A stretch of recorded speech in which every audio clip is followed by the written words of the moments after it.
నమస్తే, welcome to Big Telugu TV. ప్రస్తుతం మనతో పాటు ఉన్నారు అనలిస్ట్ రాహుల్ అయ్యర్ గారు. హలో అండి రాహుల్ గారు. హాయ్ అండి. పాస్టర్ ప్రవీణ్ పగడాల గారు చనిపోయిన తర్వాత ఎందుకు చనిపోయారు అనే దానికి సంబంధించి భిన్నాభిప్రాయాలు వ్యక్తమయ్యాయి.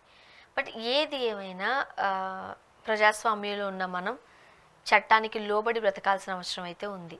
పోలీసు వారు ఏదైతే ఒక స్టేట్మెంట్ ఇచ్చారో దానికి మనందరం కట్టుబడి ఉండాల్సిందే. ఈరోజు ఏలూరు ఐజీ ఒక నివేదిక బయటపెట్టారు. ఆయన బాడీలో ఆల్కహాల్ ఉండింది.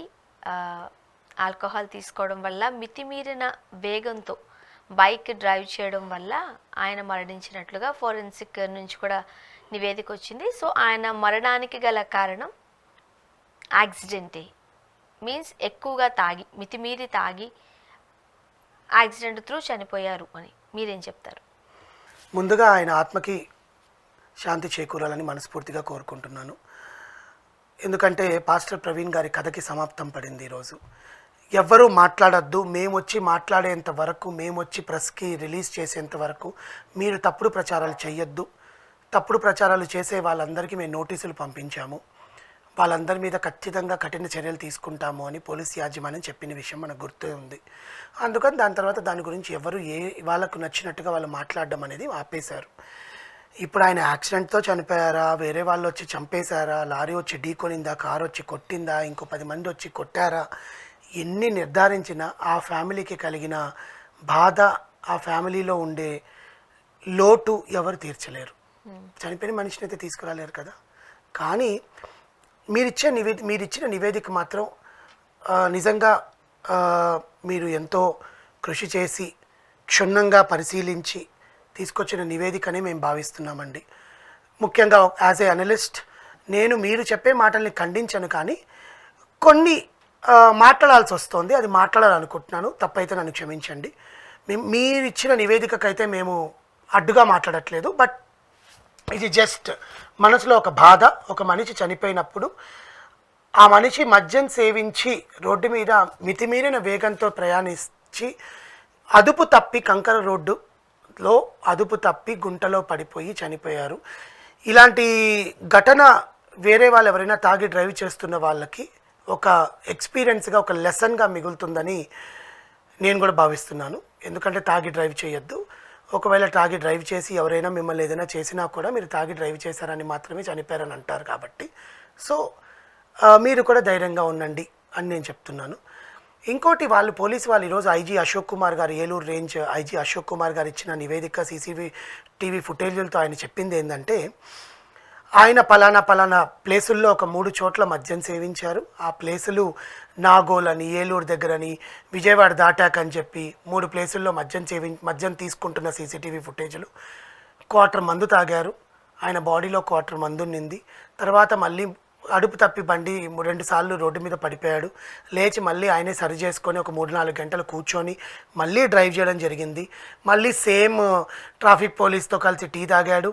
ఆ టీ తాగిన తర్వాత మళ్ళీ అక్కడి నుంచి ఏలూరుకి బయలుదేరి వెళ్తుండగా రాజమండ్రికి ఇంకొంచెం దూరం 70 కిలోమీటర్ల దూరంలో ఉండగా బండి 70 కిలోమీటర్స్ వేగంలో వెళ్తూ కంకర రోడ్లో బండి స్కిడ్ అయ్యి ఆయన పడిపోయి ఆయన చనిపోవడం జరిగింది. ఆ గుంట అర్ధచంద్రాకారంలో ఉండేసరికి ఆ గుంటలో బండి ఇలా పడి ఇలా లేచి స్కిడ్ అయ్యి ఆయన మీద ఇలా పడింది. అది వాళ్ళకి చెప్పిన ఈరోజు. ఫైన్, పోలీసులు క్షుణ్ణంగా పరిశీలించుంటారు. ఎందుకంటే వాళ్ళకు ఉద్యోగాలు ఇచ్చిందే దానికి కదండి. లా అండ్ ఆర్డర్ చట్టం వాళ్ళ చేతుల్లో తీసుకొని అసలు ఎట్లా జరిగింది, వాళ్ళ కుటుంబానికి న్యాయం చేయాలని అనుకుంటారు, కానీ అన్యాయం చేయాలని అయితే ఎవరు అనుకోరు. కాబట్టి వాళ్ళు చెప్పింది నిజమనే అనుకుందాం. కానీ నేను జనరల్గా ఒక జనరల్ స్టేట్మెంట్గా, ఒక మనిషి అన్నిసార్లు మద్యం సేవించి అంత డ్రైవ్ చేయగలడా? ఎందుకంటే ఆయనకు అంత స్టామినా ఉంటుందా? ఒక 50 ఏళ్ల మనిషికి. ఒక పోలీసులు ఒకసారి నివేదిక ఇచ్చిన మాట్లాడలేము, కానీ డౌట్లు ఇప్పటికీ ప్రజల మనసుల్లో ఉండిపోయాయి. ఇప్పుడు నా డౌట్ నేను ఎక్స్ప్రెస్ చేస్తాను అంతే, కానీ దానికి ఆన్సర్ ఎవరు చెప్పాల్సిన పని లేదు. జనరల్లీ వాళ్ళు ఇచ్చిన నివేదిక అయిపోయింది. ఆయన కథాన్ని సమాప్తం చేసేసారు. ఆ ఫ్యామిలీకి ఆన్సర్ ఇచ్చేసారు. అమ్మ, మీ ఆయన యాక్సిడెంట్ వల్లనే చనిపోయారు అంటే ఆయనే బండి మితిమీరిన వేగంతో నడపడం వల్ల కంకర్ రోడ్లో బండి అదుపు తప్పి గుంటలో పడిపోయి చనిపోవడం జరిగిందని ఆయన చెప్పారు. కానీ నేను జనరల్గా ఆలోచించేది ఏంటంటే, జనరల్గా ఎవరైనా బండి ఒక 3-4 సార్లు తాగి డ్రైవ్ చేస్తూ అంత స్మారక స్థితిలో ఉంటారా బండిని డ్రైవ్ చేసుకుంటూ?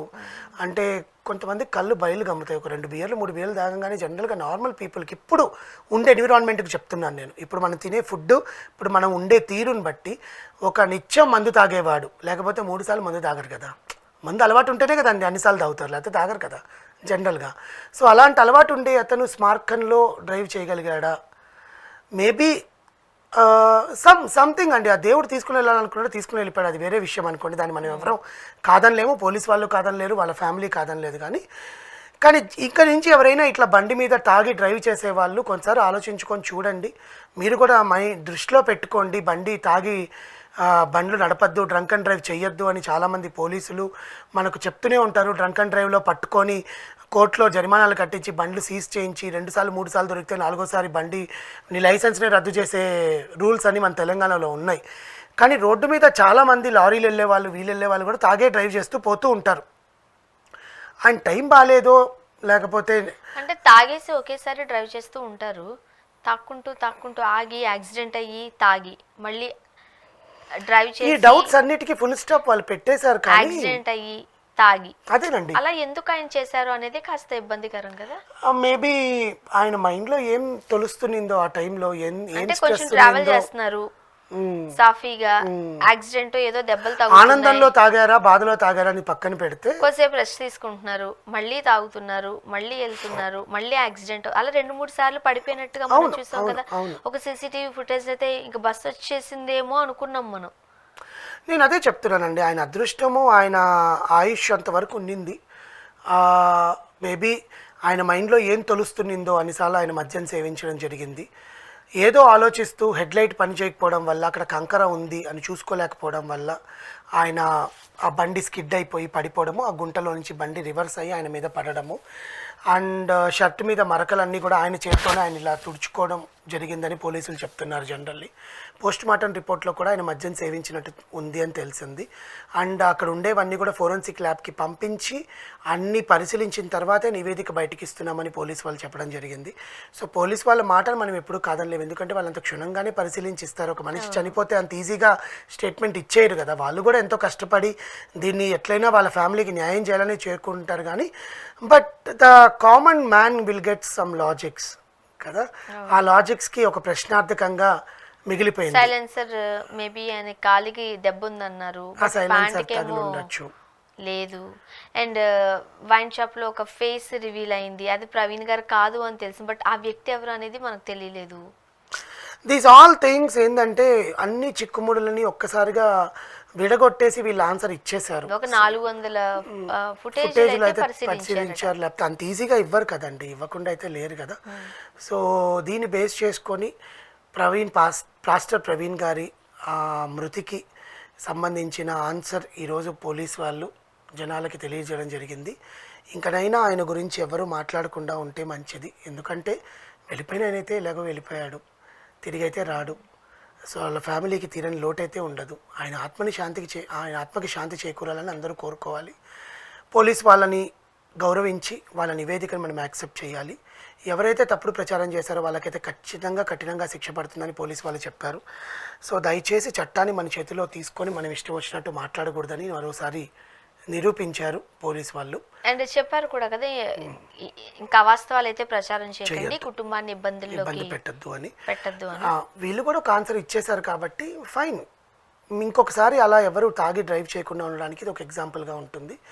అండ్ ఆయన ఎక్కడున్నా సరే ఆ కుటుంబాన్ని ఆయన ఎప్పుడు కాపాడుకుంటూనే ఉంటాడు, ఆ దేవుడు ఎప్పుడు ఆయనను కాపాడుతూనే ఉంటాడని నేను కూడా కోరుకుంటున్నానండి. థ్యాంక్ యూ అండి. Thank you.